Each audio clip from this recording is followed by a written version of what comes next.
How to prepare sponge cake. These are the ingredients for preparing sponge cake. This is my margarine, 6-ounce margarine, 6-ounce self-raising flour, sieved together with pinch of salt and nutmeg.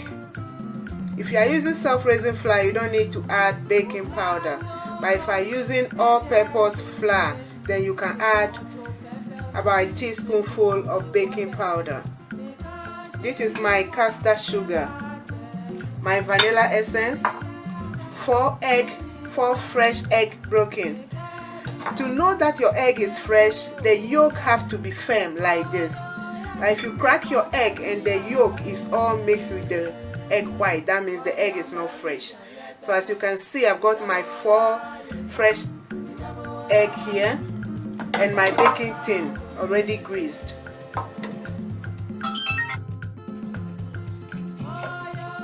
If you don't want it too sweet, you can reduce the quantity of the sugar, because I'm using 6-ounce margarine, 6-ounce flour and 6-ounce sugar. If you don't want it that sweet, you can just reduce the sugar, that's all. So the first thing to do is to put your margarine in a mixing bowl like this, and then add your sugar, add all the sugar, and cream the sugar and butter till it's light and fluffy. This is called the creaming method. So you use your wooden spoon and then you cream the butter and the sugar till it's light and fluffy. You see it. You cream it. The creaming alone takes time. It takes about 10 to 15 minutes. But if you also have the cake mixer, or the food processor, purposely for cake and dough and bread, you can use it.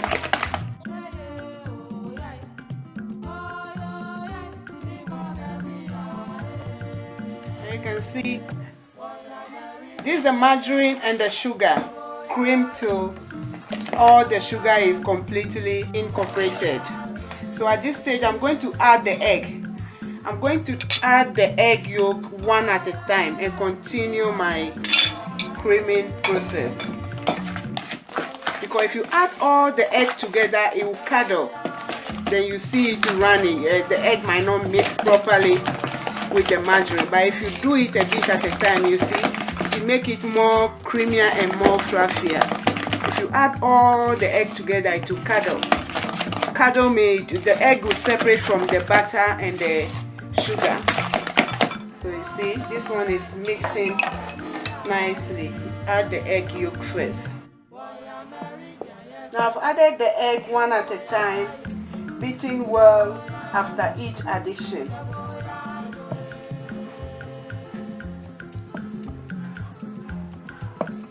So now I'm going to add the dry ingredient, which is the self-raising flour, pinch of salt, and my nutmeg.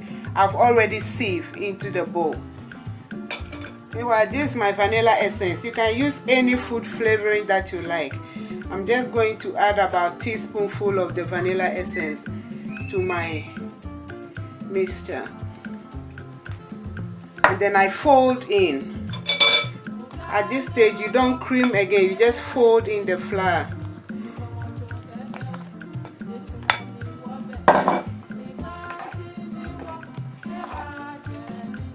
And my oven is on. You have to warm the oven before you put the cake in. I'm going to bake it in the oven for about 15 to 20 minutes.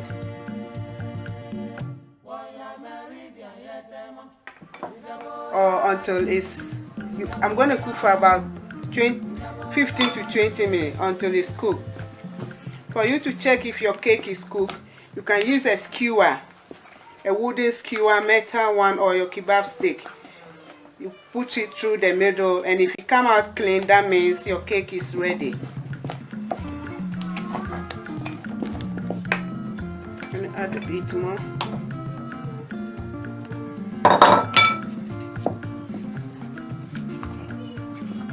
And at this stage, you can add a little bit of milk, being fresh milk or tin milk. this is folding in. And then you clean the side of your bowl so that all the ingredients mix well. So this is my baking tin that I've already greased. I'm just going to sprinkle it with a little bit of flour.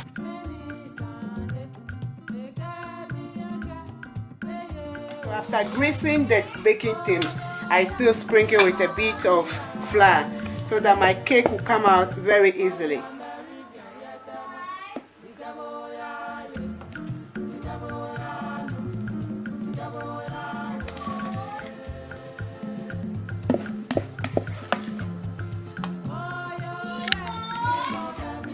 It's ready to go in the oven now.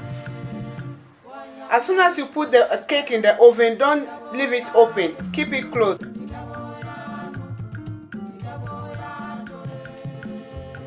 You open to check. If not, the cake will fall in. Now the cake is ready. This is how you check to see if it's ready. You dip in the middle your stick, a skewer, a metal skewer or a wooden skewer or a kebab stick. You put it through the middle. If it come out dry, clean, that means your cake is ready.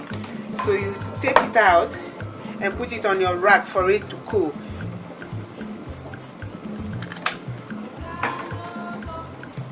Gently you take it out. It's hot, so you need to be careful. And here we are. Our cake is ready. You leave it on a rack to cool. Then you store in your fridge.